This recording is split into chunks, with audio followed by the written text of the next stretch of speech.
Como foi a sua história, o seu início? Olha, minha família, meus pais já conheciam o Senhor da adolescência deles, então eu já nasci num lar cristão. E então era a nossa rotina, né? Digo rotina do dia a dia. Estava a escola dominical, aos domingos de manhã, domingo à noite, durante a semana aos cultos. E comecei a conhecer a Deus por causa dos meus pais. Uhum. E ainda não sabia, não fazia ideia, ninguém da minha família fazia ideia do que Deus ia fazer na nossa história através do louvor. Uhum. Então eu ia à minha igreja, visitava algumas igrejas que minha mãe também amava. Os dias que não tinha culto na nossa igreja, a gente ia em outras igrejas visitar. Tamanha era a nossa sede, realmente, sede da minha família, de estar na presença, de buscar, de ir à oração, consagração, sabe? Uhum. Buscar mesmo a Deus. E minha mãe recebia muitas palavras, muitas profecias de que Deus usaria, Deus vai usar sua filha. Olha, Deus vai usar sua filha, Deus está preparando a sua filha para usá-la. Uhum. Mas minha mãe não fazia ideia, ninguém ali tinha ministério de louvor. Minha mãe ensinava o coral das jovens, meu pai tocava ali a guitarra, mas nada, nunca profissional. Sim. Eu venho de uma família muito humilde, meu pai pedreiro, minha mãe do lar. Nós morávamos ali, minha infância, a maior parte foi no Morro da Congonha, em Madureira, Rio de Janeiro. Uhum. Então, o povo carioca que está assistindo, a gente está ouvindo. Um Ai, abraço. meu marido. E de uma origem assim muito humilde, realmente muito difícil, mas sempre confiando em Deus, sempre crendo que Deus estava no controle. E minha mãe ouvia aquelas palavras e guardava no coração, né? Deus vai usar minha filha. Ela imaginava, ela me contava, que imaginava que eu ia pregar.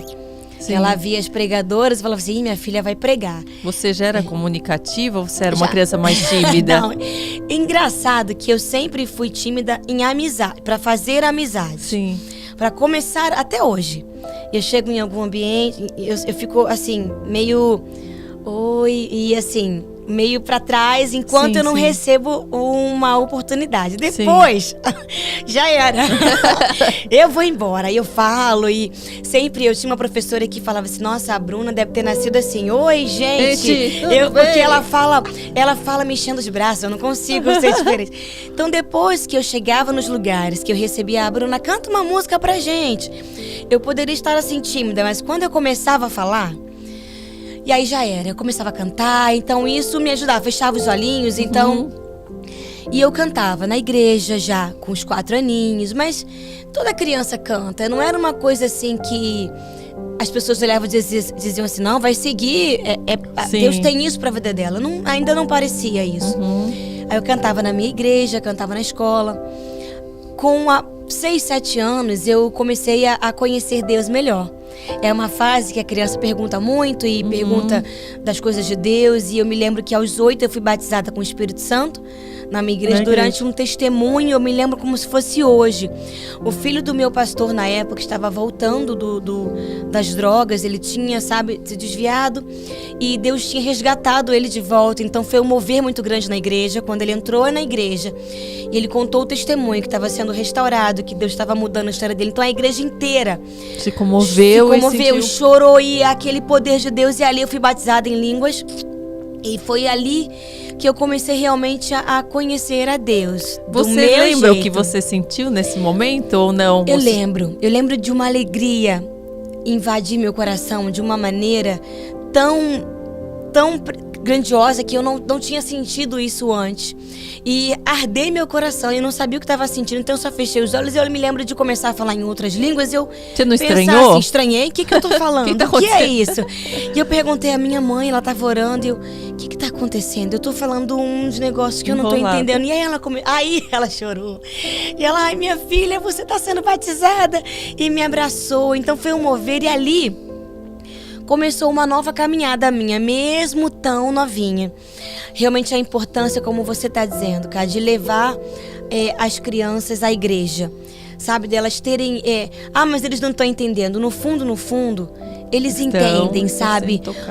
Por mais que a palavra tenha essa linha, mas enquanto eles também estão dentro da igreja e tem alguém cantando e tem alguém falando, eles vão assimilando, e eles vão guardando, sabe?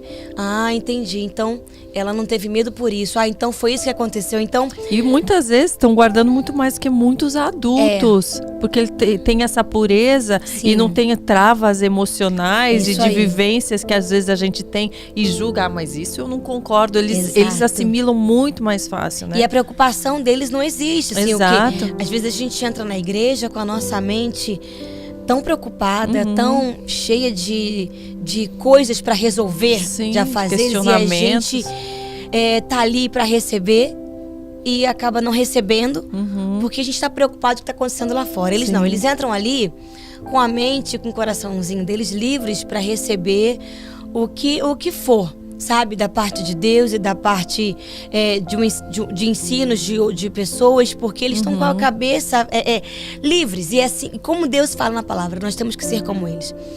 Não nos preocuparmos. É a nossa mente estar livre, o nosso coração estar livre realmente de preocupações, de medo. Uma pureza realmente de criança, de você entender que Deus... Exatamente. Vamos preocupar com o quê? Eu tenho um pai que cuida de mim? Por que eu vou temer o dia de amanhã? Não preciso. Eu sei que alguém está cuidando de mim. Eu sei que alguém se importa comigo. E dali eu comecei a cantar em outras igrejas. Os convites surgiram assim: você pode ir na minha igreja? Ah, dona Rosemary, você pode levar ela para cantar? Minha mãe, tá, posso, que dia? E ali começou até uma agenda, né? E com 8 anos eu comecei a cantar em igrejas perto. Daqui a pouco começaram algumas igrejas. Eu me lembro que na minha época a gente comprava aquelas fitas, não era cassete não, era fita pequenininha. Quem tá ouvindo a gente dessa geração não sabe o que é isso, mas era uma fita que você tinha que voltar. Quando embolava, você botava a caneta no meio, né? Sim, e ia voltando. E eu ensaiava já hinos de Aline Barros. Eu me lembro de uma canção da Aline Barros que, nossa, ficou marcada na minha vida. E toda vez que eu tô com ela e vou cantar, eu não lembro. Hoje eu lembrei. E aí eu cantava, ensaiei muito essa canção. Cassiane, já eram mulheres que já estavam impactando vidas. E elas chegaram na minha vida também impactando. E as pessoas... E era engraçado que eu já cantava música de adulto. Olha. E eram realmente hinos que tocavam a minha vida no profundo, sabe? Eu sentia uma paz, eu não sabia, tinha letras que eu nem sabia o que estava dizendo. E ali eu comecei a viajar e a cantar, e foram tempos onde nós vivemos assim muitas experiências com Deus, de desafios, de fé. Tinha dias que a gente não sabia o que teria para comer no dia seguinte. Quando chovia, por exemplo, meu pai trabalhava por conta própria, então se chovia, o trabalho caía porque ele era pedreiro, então não vai poder vir trabalhar. Então, às vezes semanas sem receber, e a gente morava de favor, atrás de uma igreja e numa casa muito, muito humilde. E eu me lembro que quando eu comecei a falar que um dia eu teria um CD, porque aí começou a nascer no meu coração que eu teria um CD, né? Você compunha? Já tinha vontade? Não, eu tinha vontade, mas ainda só cantava música de outras pessoas. E as pessoas riam e diziam assim: você vai ter um CD? Sabe? E eu me lembro de ouvir conversas de vizinhos com a minha mãe dizendo assim: não fala isso, dona Rosemary, não fala isso pra sua filha, vocês moram aqui nesse buraco. Quem é que vai ver vocês? Não alimenta isso. Pra que dizer pra essa menina que vocês moram aqui nessa favela e alguém... Quem disse pra vocês que vocês vão sair daqui pra cantar pro mundo? E a gente ouvia aquelas conversas dentro do meu coração.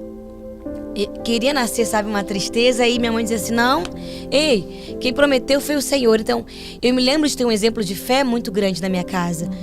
Sabe, da minha mãe, do meu pai, da gente sentar na porta de casa, naquele chão vermelho, assim, e começar a chorar e dizer assim: não, Deus proverá. E no dia seguinte, ter alguém batendo na nossa porta com bolsas de compras e dizer assim: Deus mandou vir aqui trazer para vocês. Olha. E da gente falar assim: meu Deus, como pode? Como que realmente Deus cuida? Sim. Como Deus toca, como Deus fala, como Deus provê. Sempre. Na nossa vida, sabe? De uma maneira linda. E é o mesmo Deus que operava no passado, Ele continua operando hoje e vai continuar operando porque Ele é Deus.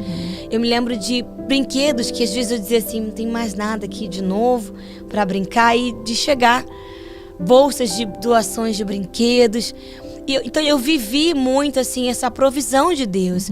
Fé, fé, sair de madrugada para louvar o Senhor nos programas de TV, que tem até hoje nos programas da madrugada, de lugares que às vezes não davam muitas oportunidades para cantores, mas que abriram exceção pra gente que nem tinha CD.